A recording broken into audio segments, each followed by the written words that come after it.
గౌరవనీయులు పెద్దలు మురళీధరరావు గారు ప్రతి సంవత్సరం కూడా సంక్రాంతి సందర్భంగా మన తెలుగుకు సంబంధించినటువంటి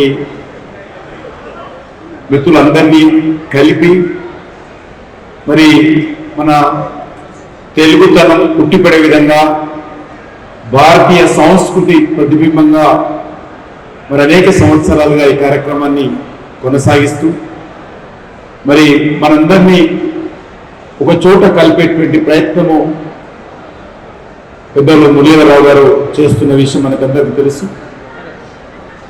అందులో భాగంగా ఈ సంవత్సరం కూడా మరి అందరినీ ఆహ్వానించి ఇక్కడ తెలుగుతనం ముట్టుపడే విధంగానే కాకుండా మరి తెలుగుకు సంబంధించినటువంటి అనేక రకాల వంటకాలను కూడా మనందరికీ మరి కల్పించేటువంటి అవకాశం కల్పిస్తారు. ఈ సంవత్సరము ఈ సంక్రాంతి పండుగకు మనకు చాలా ప్రత్యేకత ఉన్నది. కార్లో వెళ్ళినా రైల్వే స్టేషన్ వెళ్ళినా ఒకటే చర్చ, అంతా రామమయమే ఈరోజు మనకు కనిపిస్తూ ఉంది. జగమంతా రామమయం, మరి ప్రత్యేకమంతా ఈరోజు రామమయం.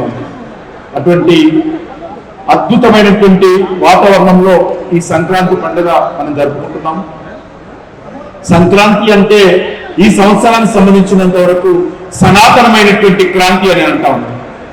ఈ సంక్రాంతి సనాతనమైనటువంటి క్రాంతిగా మనకు అనిపిస్తూ ఉంది. అనేక వందల సంవత్సరాలుగా పోరాటాలు చేసి అనేక త్యాగాలు చేసి ఈరోజు మనము మరి చివరకు ఈరోజు ఆ త్యాగాలకు ప్రతిఫలంగా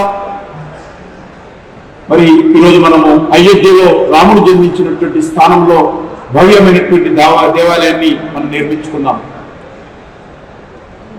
ఆ రోజు శ్రీరాముడు జన్మించినటువంటి జన్మస్థలమైనటువంటి అయోధ్యలో ఉన్నటువంటి రామాయణాన్ని విదేశీ ఆక్రమణదారు ఉన్నటువంటి బాబరు మరి మన దేశాన్ని పరిపాలిస్తూ దాడి చేసి అక్కడ ఉన్నటువంటి రామాయణాన్ని ధ్వంసం చేసి వివాదాస్పదమైనటువంటి కట్టడం కట్టిన విషయం మనకు తెలుసు.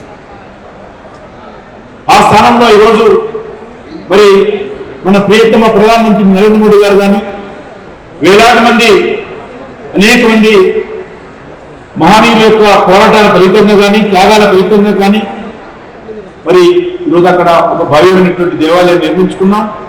అటువంటి ఒక పండుగ వాతావరణంలో ఈరోజు పెద్దలు మురళీధరరావు గారి ఆహ్వానం మేరకు మనం అందరం కూడా ఈ యొక్క సనాతన క్రాంతికి సంబంధించి సంక్రాంతికి వచ్చాము.